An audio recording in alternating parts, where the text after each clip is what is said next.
With God, there is always more. More love, more life, more freedom. Welcome to Zoweh's Exploring More with Michael Thompson.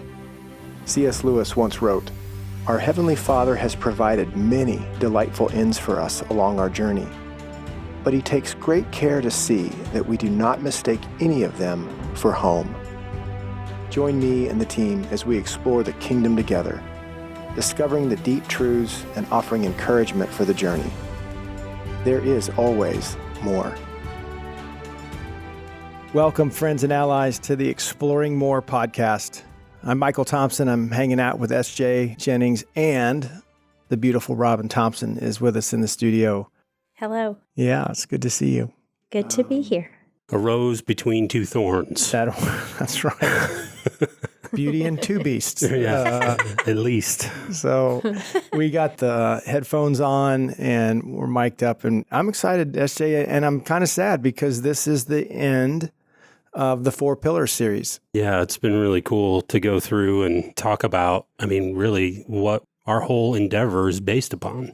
Yeah, I would even say now, Rob, these aren't things that we started with.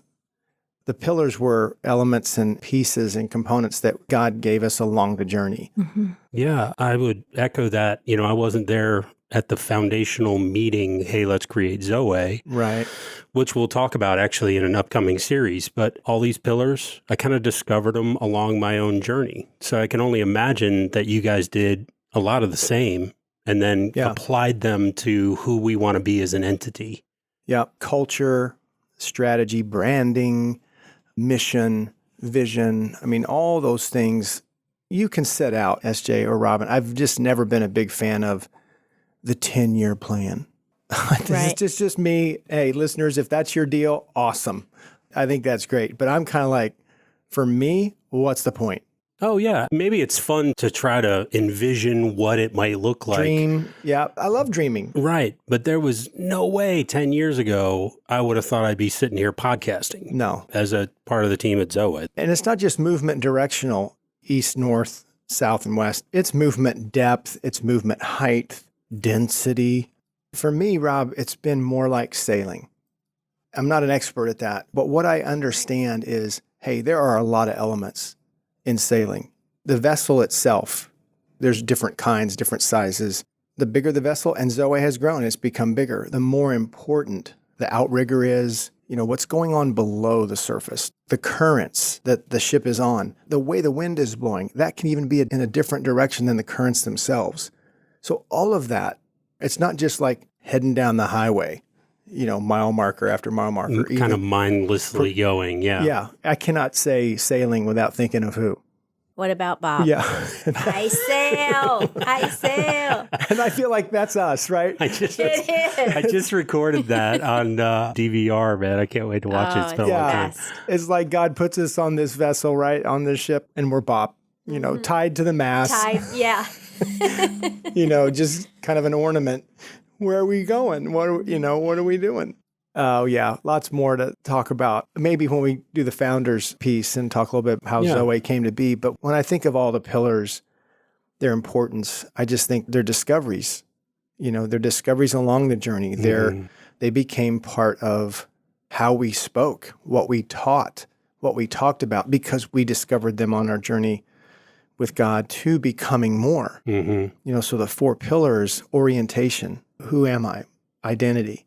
Where am I? The environment that I'm in, spiritual realm, physical realm. And this idea that God's up to good in my life. What is the sanctification journey?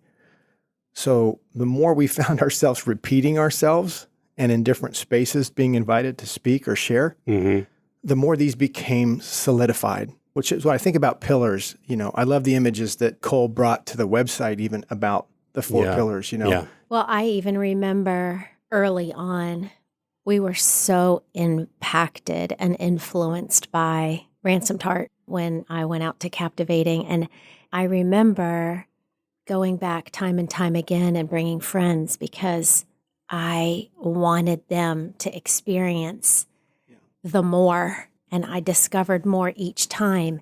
But to your point, when we came back and we started offering this to others, this message of more life and more love and more freedom and the more, I remember we initially just started sharing the things that we were hearing and reading and tasting. What God was those showing us. first minutes. Yeah, what we were drinking and tasting. And it That's was good. almost like I remember just reading quotes that were striking me and things like, I want this to be true.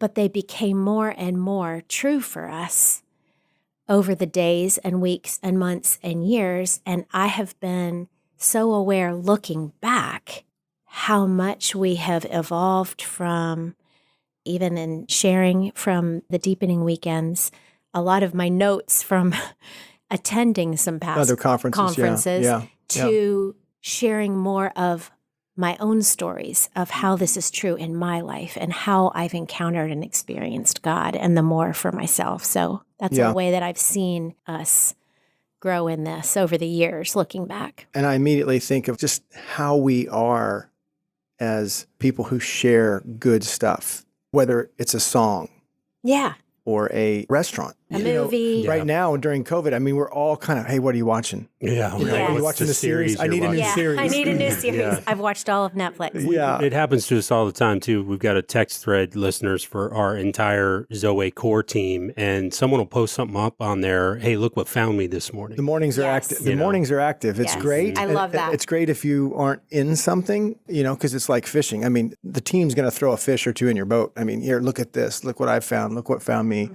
So all of that, I would say, Robin, SJ, as we talk about this particular pillar, more life, more love, more freedom, this was probably one of the earliest, if not the first, this life of more. The word Zoe means life. It's the Greek word for life. It's in John 10:10, I came that you might have Zoe.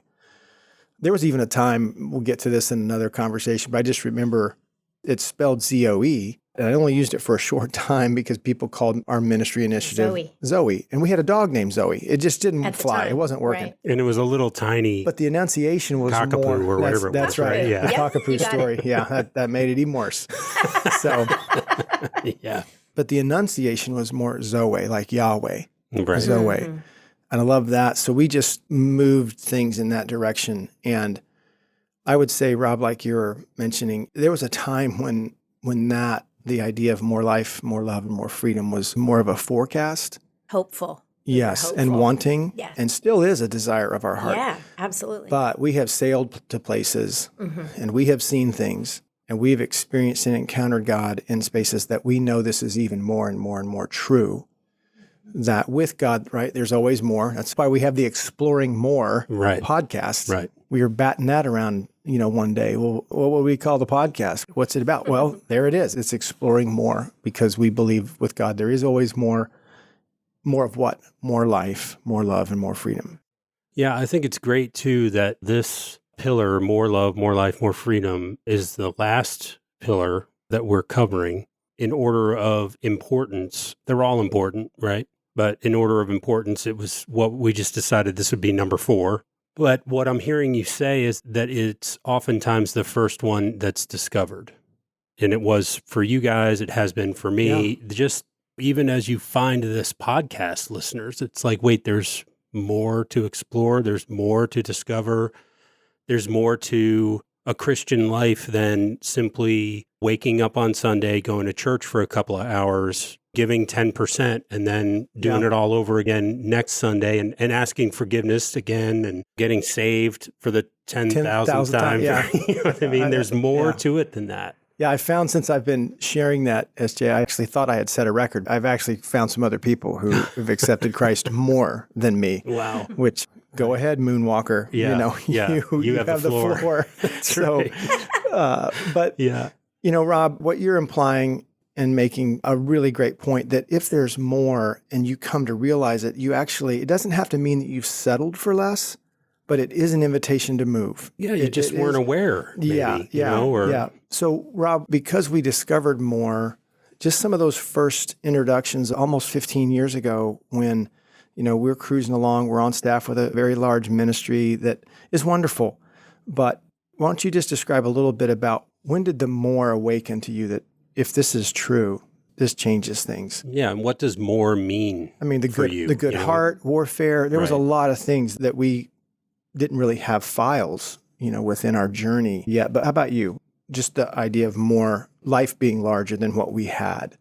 Like I said, that first weekend out in Colorado and then subsequent weekends, I remember everything opening up for me, almost like I was watching or experiencing life, watching a movie on my phone on a tiny little screen, and being at that Young Life camp in this huge room, watching the film clips on the large screen, watching and hearing these women talk and share of their experiences with God.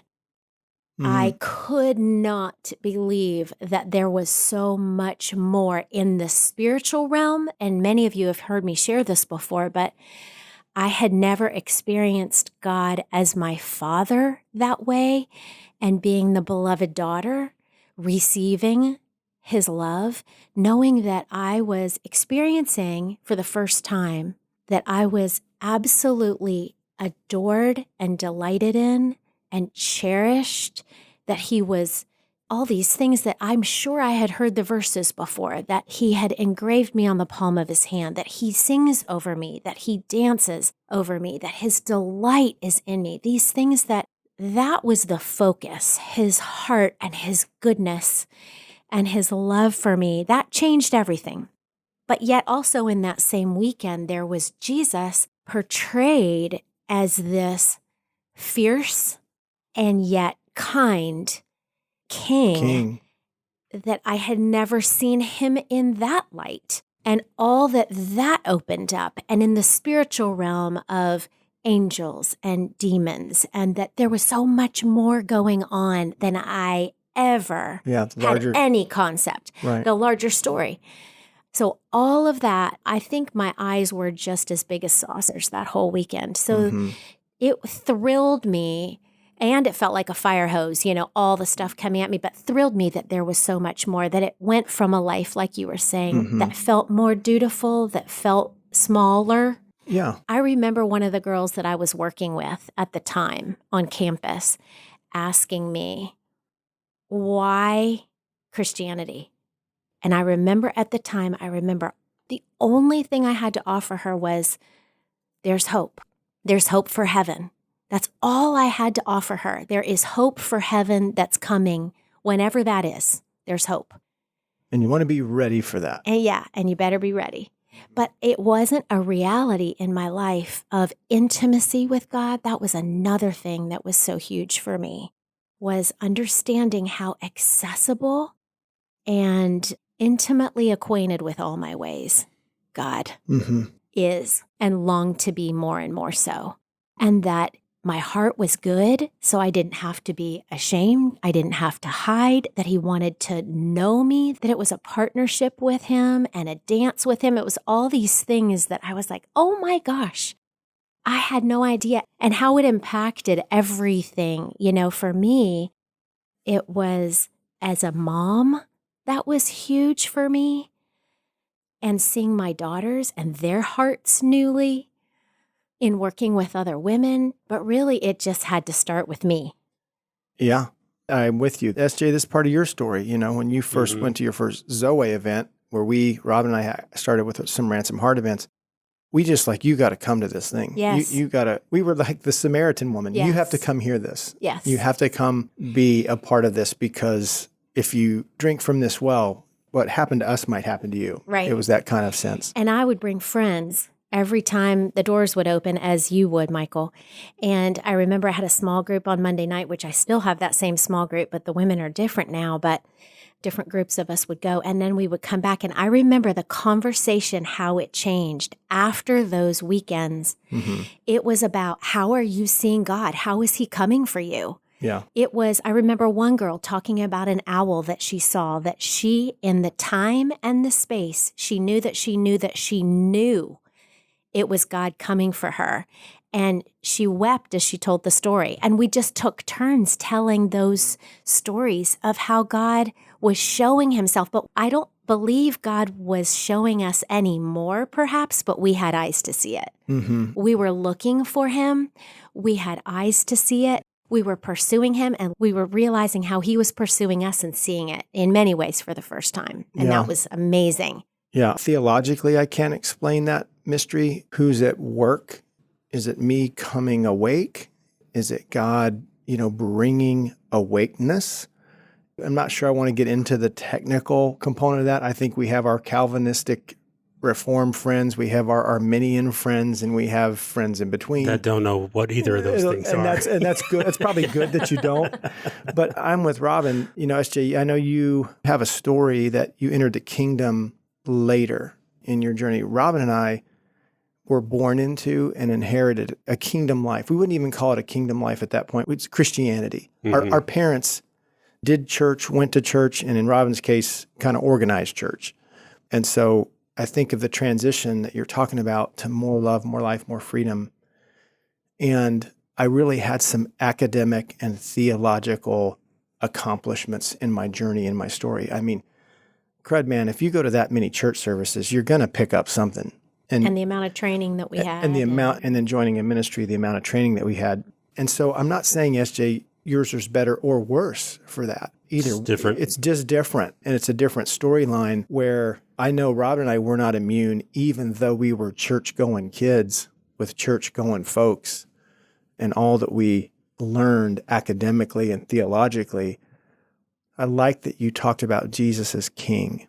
That was not in my language for 30-some years. I knew he was a king, but I didn't see him primarily that way. How I was brought up, he was Savior.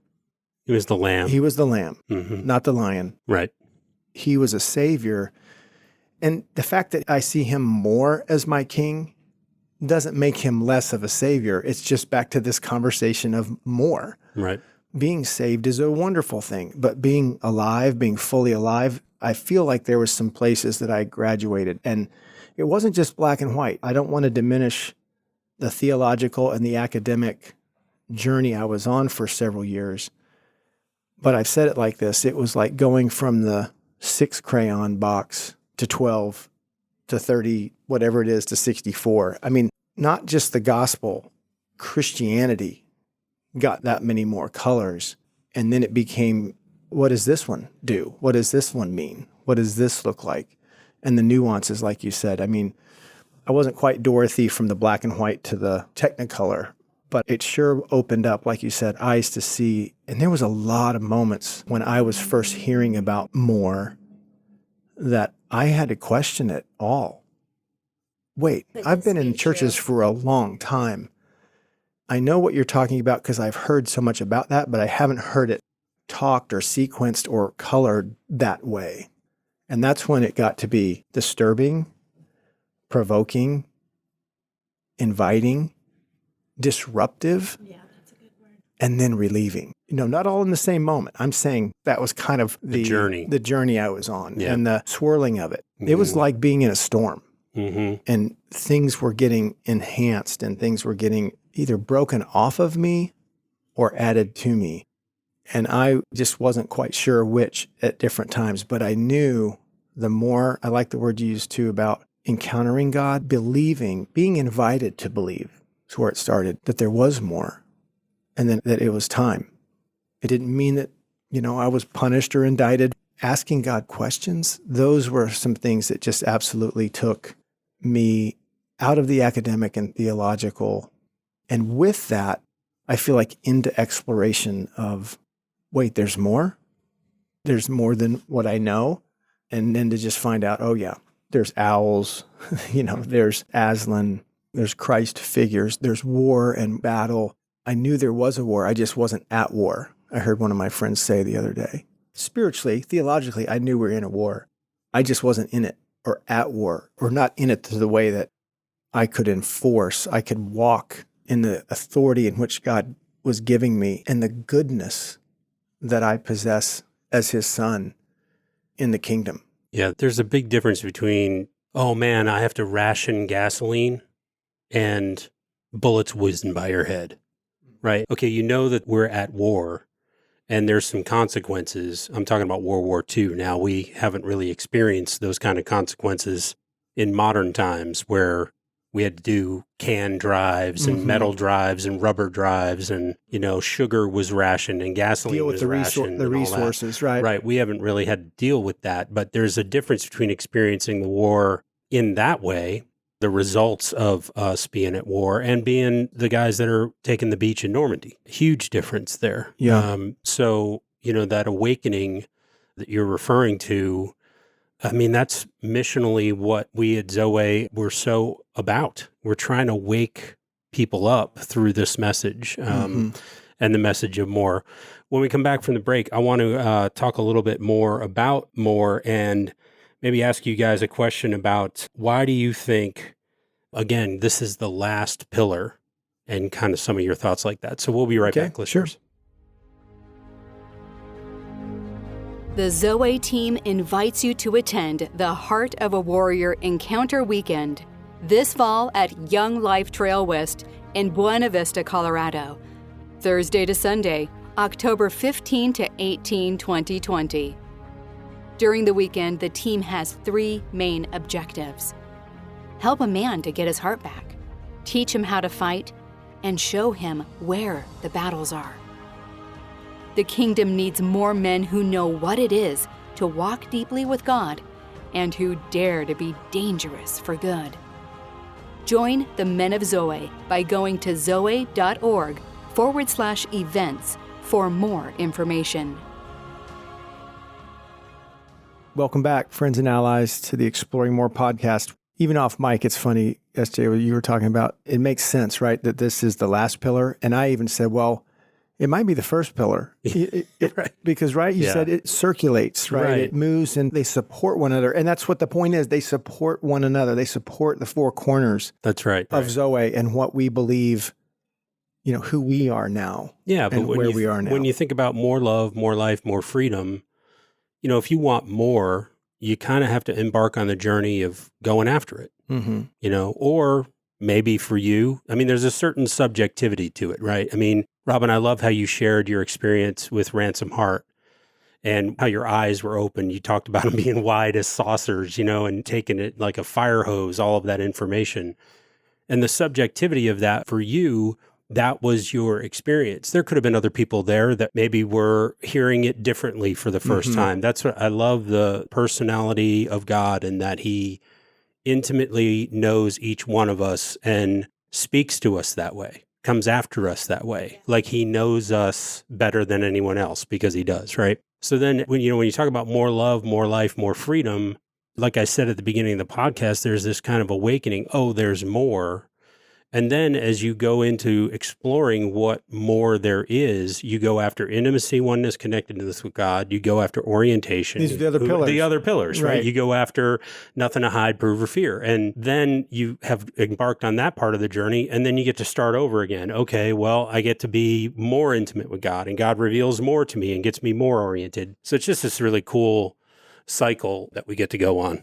Yeah. Rob, when SJ said that, what just came to me was our 30th anniversary in June, and more intimacy, more love. I love Robin more in 2010 than I did in 1990. Or in 2020. What did I just say? Than you did in 2010. Did you love me more 10 years ago? Is that what you're saying? Than now? No. And I was going to say, and even more in 2020. 2020. I don't know why I got stuck on 2010. I was trying to do 30 years math in my head, and I added wrong. But my point is that you can grow, you can deepen, it can. The odometer moves. It really almost has to a certain degree, or it doesn't. And right? Because I mean, I've talked to guys. Honestly, I have to tell you this. Honest, 100%. This sounds like something you would never hear someone say, or like the butt of a joke. But I had a guy say to me one time, I told my wife I love her on the altar. And if anything changes, I'll let her know. That's so bad. Not okay. No, that is the opposite of what we're talking about, because you're just saying, this is where we are. We're going to stagnate here and survive. Yes. And so I think that's what a lot of folks do. They kind of, hey, Jesus, thanks. for the get out of hell free card. And if anything changes about how I feel about you, I'll let you know. Well, I was saved and was told I've got to learn as much as possible about this book. And that's not bad, but I think when it was time for us anyway, the invitation was God saying, I want you to know as much about me. Yeah. Right. And there are things that aren't in the book that I want to show you that you'll see the book will support. The book's never going to be contradictory to what our experiences, our encounters are, the book being the Bible, right? But that whole idea that I wasn't just reading about people's lives in the Bible who connected with God and God connected with them. I actually was given a lifetime pass of exploring, experiencing, and seeking, asking, knocking, right, for God. And I can't describe it other than that. It was a shift from learning and knowledge about God to encounters and experiences with God, hearing his voice, feeling his love, being loved, and that idea of intimacy and growing. So it was like I got to meet and be with a person that I had studied about for 30 years. And oh my gosh, it is him. Yeah. It's him. And then he began to take me into more, right? It sounds like a setup too, man. Okay, here's salvation, and then read this book, learn all about this book. It sounds like a setup to keep you distant from God. Well, the sin issue. I'm not saying that was intentional, right? Like, study the book. I can just see, little Mikey, at just 38, or at 8, right? Yeah. Believing like, okay, this isn't someone I can know and that will love me. Here's another book I got to study. It's a setup to keep you distant. Being in an enclosure, being in a cell was the sin piece. That was the thing that solidified something's wrong with me. The level that I can achieve or accomplish or grow to or become, because the sin was emphasized, that was the barrier to Mikey and then Michael. And so the proposition that, well, what if the sin got taken care of? What if the cross really was that good? And now there's nothing in between you and God, you and the Father. And the Spirit can live inside of you, and Jesus is going to train you up in life, in freedom, and love you. I tell you, the crayons just went boom, boom, boom, boom, boom, boom. They split into way more colors. Colors just rolled, and I was like, wait a minute. Wait a minute. Yeah. Yeah, and I remember one of the things that we would offer and share to people when we were trying to share our faith with everybody we possibly could, right? It was that there is a relationship with God that is possible. How true that is. And yet I know for me, I felt more like I was talking at God most of the time. And I was reading his word and I was praying and then doing.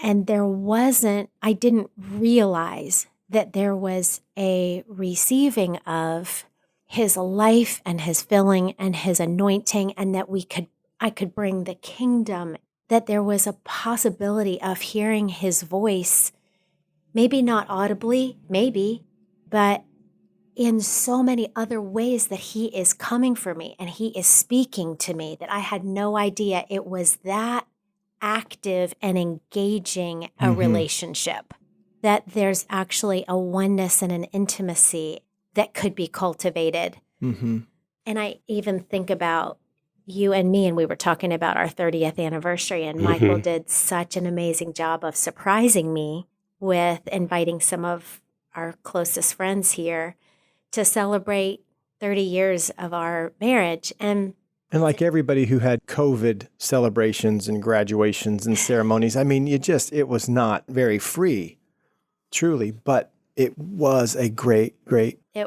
It was. And I even feel like, Michael, that this year, 30 years, I feel like we're entering into a new place, even in our relationship, where it's been easy for me as a 9 on the Enneagram, if any of you are familiar with that, to kind of stay safe in my smaller inner world, to hide, remain small, and in a way to guard my heart, but yet also just not to enter in well and engage well and love well with more risk, and even in our marriage.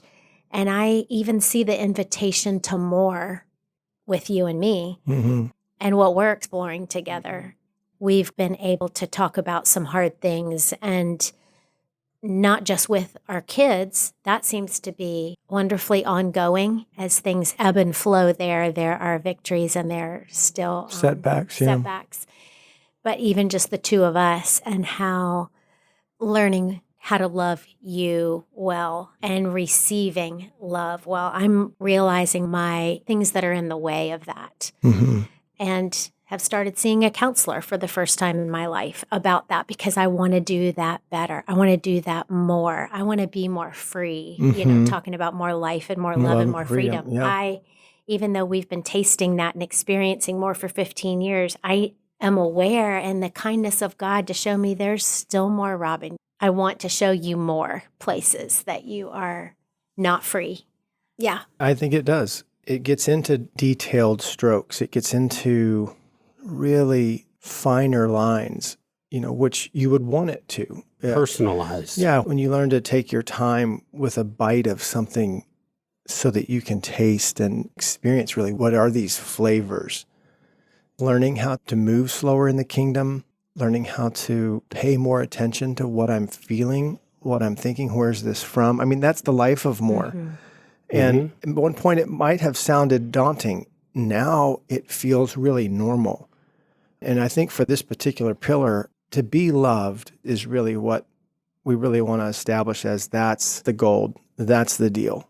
We were created to be loved by God. If you don't believe that you are beloved or lovable, how do you experience more love? Right. Well, that's what's in the way. That's what's right. in the way, so right? So you got to get that through. Jesus came to get everything out of the way that's in the way of being loved. Right. So yes, that's sin. That's people sin against you. That's sins you created. That's a sinful vows, world. Agreements. So bringing that from that academic theological, just so everybody knows I'm not chucking all that. I'm saying those were some of the ways I thought about me, about God.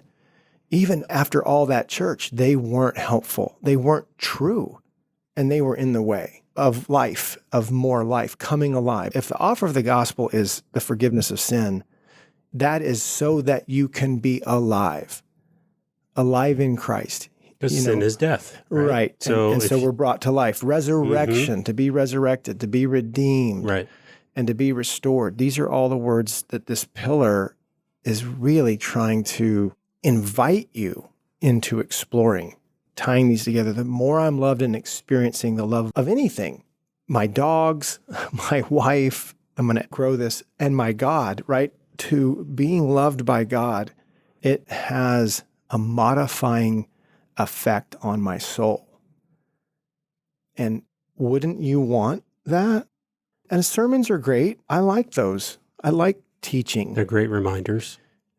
But if they're not helping you experience the love that you were made for, something's not right.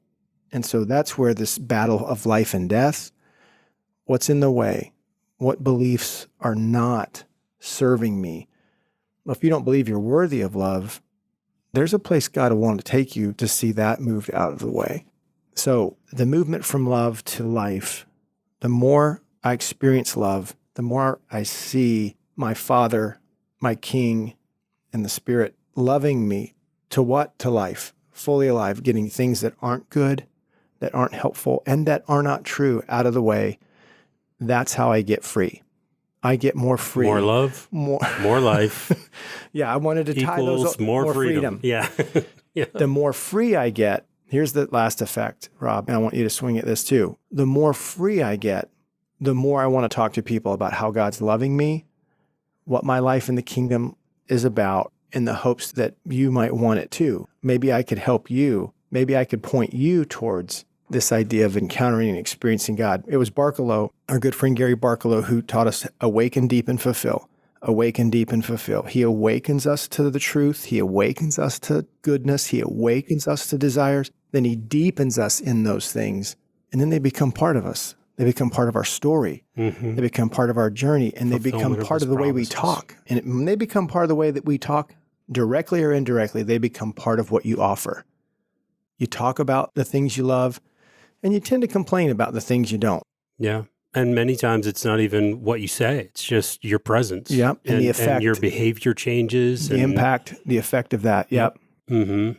So for me, for our team, when we started sharing this life of more love coming alive, and the more life becoming more and more free, and then you repeat it, you move, and now we're back on the ship. Are we catching the wind today? Mm-hmm. Are we sailing the currents? Should we find a nice safe cove because it's really not a good day to sail? Yeah, or is it time to tack and go back And because hang. we have to angle a certain way to catch the wind? Yes. Are we going into a storm? All of those things. And I've said this for years. You guys have heard me a few times. It's the storms that make for the best sailors, and learning how to navigate.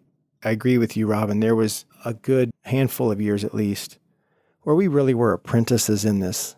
John Eldridge, Gary Barkalow, Ransom Hart, Dan Allender, others that were just beginning to show us and teach us. And then they gave us compasses and said, hey, go explore.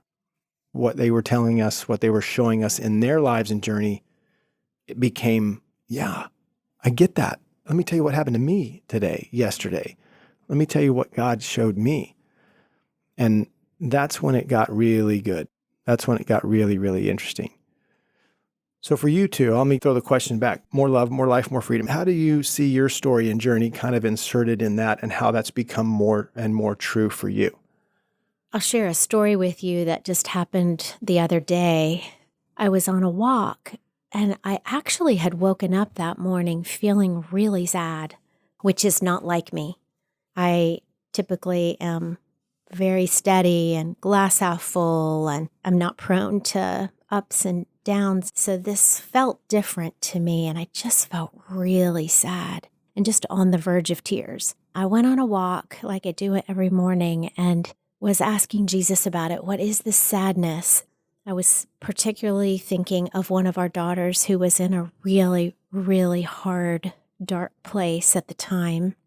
The options kind of came to me. I'm asking Jesus, what is this? And my heart was open. I don't feel like I said, what do I do? But it was like, okay, is this warfare? Is this sadness? It's almost like he brought the options to me.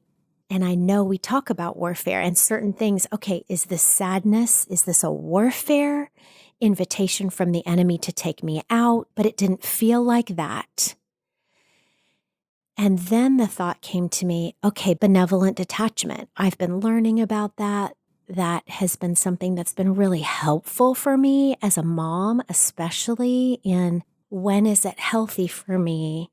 Well, it's always healthy for me to give each daughter to the Lord and to say, I give this one to you in this scenario and take my hands off it and trust you that you have her and that you are pursuing her and that you are up to good in her life. And I can take my hands off trying to control and trying to coordinate all the things so that she would meet you.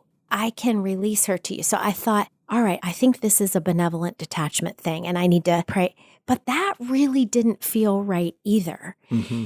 It was just a sense of no.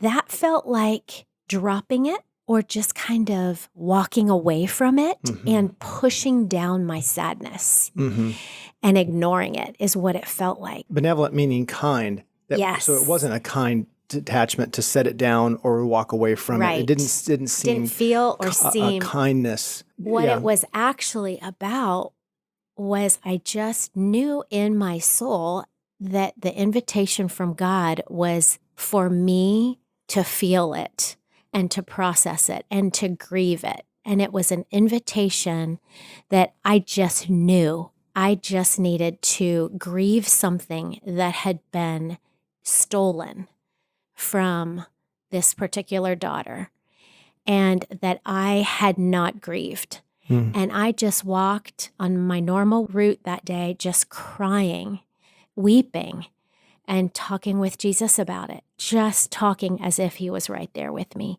And it was so good for my heart and my soul to just grieve and mourn and to feel his presence just right there in that, that's what my soul needed. Then when I got home, I was able to journal some about it, and that's what was needed. It wouldn't have been kind to my heart to push it down and to just keep soldiering on and marching on and keep walking. Okay, in this moment, what is needed? Is it warfare?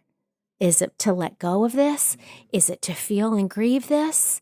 What about this? And that's the beauty of walking with Jesus. And I want to know his voice. I want to know the movements of my heart. I want to pay attention to what's going on, Michael, like you said earlier, inside me.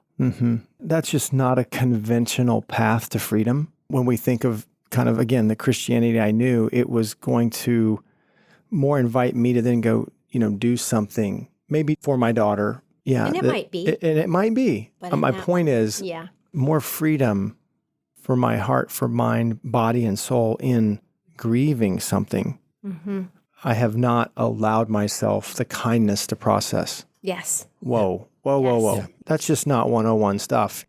I know what you're talking about, but I did not know that was available. Right. This is the kind of journey with God that you're listening to him, you're sensing him. Do you want me to text her right now? Right. What is the next move? This is awakening. I want to awaken you to something you don't know yet. I want to care for you, Robin. And I want you to process this with me. Come on. It is amazing. And it really is about more, right? And the more that Jesus has for us. So maybe a jumping off point for our listeners who are hearing about this life of more idea for the first time, right? When you have a situation like that, like the one Robin described, or any other of the thousands or of vulnerability. Yeah, you get to be vulnerable. Yeah. But if you have a situation and you're just not sure what to do, I think our tendency is to move towards a repair, a fix. How can I fix this? Either I don't feel so bad, or my daughter doesn't feel so bad, or this or that, and it's kind of not what Jesus means when he says he has more for you, right? So before even trying to make a decision, listeners, maybe could we take a few minutes, and I'm speaking to me here too, and say, Jesus, what's the more you have for me in this? Yeah, it's a great prayer. You don't even have to outline, is it warfare? Is it this other thing? Jesus, what is the more that you have for me in this moment? And just ruminating on that for a minute, chewing on that for a second and moving on. Hey, it's hard. It's hard, to discipline yourself to do that. And you have to wade through some of the other options. Like if Robin could say today what that did, that it felt loving, it actually was bringing life to her. And on the other side of that was more freedom in a wounded place that got to grieve. That's this whole idea, this whole proposition of being loved by God. And when you are, there's more life. You feel more alive. And when you're more alive, you're more free. Yeah. And there's hundreds of ways and stories, I think, to get into that. But it's the way through those things, not around, not over. There's so many training and so many healing invitations, I think, that we are proponents of for our listeners, for our friends, and for our own lives. Here's what I'm feeling, SJ. I wish we could talk about it more, make it more linear, make it more like, here's your 1, 2, 3. But we've actually found it just not best. That's what I mean. It's so subjective. It's just, another way to say that would be it's tailor-made for you. Right. And you either will stop and see that there's more there, or you won't. And Jesus, in his loving kindness, will be patient with you and wait for another opportunity to where you might see and offer Jesus into your desire for more. But I like that prayer. Jesus, what's the more you have for me in this? In this moment, whatever it might be. And if it's not kind, if it's not loving, you need to stay with it, because I think the enemy loves to just kind of yell at you some alternatives. What is that prayer? That's not a prayer. I mean, anything diminishing, anything discouraging, anything distracting. Or really, you're going to take the time to do this now? This is an emergency. You got to figure this out. Yeah, your daughter's in trouble. I mean, all of that is not true. And that's the learning, the rhythms of this, learning through the storms of this, how to sail, learning how to journey, learning how to explore. Like you said, SJ, it's so tailor-made, and yet I promise you, you'll find somebody else who's been there, and it won't take long before somebody finds you once you've been there. Oh, yeah. To share. No doubt about it. No doubt about it. You know, just to maybe kind of move towards, we usually say landing the plane, but let's move towards pulling the ship back into the harbor. Docking the boat. That's right. I found a quote, or it found me actually not that long ago. There's some argument as to who it's attributed to, but a ship in the harbor is safe, but that's not what ships are built for. Right. You know, we want to encourage you, prepare yourself, of course, listeners, but point the bow to the horizon and see where Jesus might take you. Mm-hmm. You know, It's an adventure. There's no question. We want to encourage you to go back and listen to our other Four Pillars podcasts if you want more encouragement on the journey. And thank you, Robin, for coming in and joining Michael and I today. It's so glad to have you here. And yeah, it was fun. If you have questions or concerns, you know, you can reach us at our Zoweh Exploring More podcast. Email. That's right. exploringmore@zoweh.org. That's right. exploringmore@zoweh.org. We want to encourage you to go to our website as well, zoweh.org, and check out the resources that we have there for you and upcoming events and new projects that we're working on. Looking forward to that too. Yeah, we look forward to what's next, listeners, and keep on exploring. We hope you have enjoyed this episode of Exploring More. The landing page for this podcast is zoweh.org/podcast. That's ZOWEH.org/podcast, where you can find the show notes and various platforms to which we broadcast. You can also find us and the Life of More by visiting Zoweh on YouVersion Bible app, Right Now Media, our Facebook page, and Zoweh on Instagram and Twitter. Remember, with God there is always more, and you were made for more.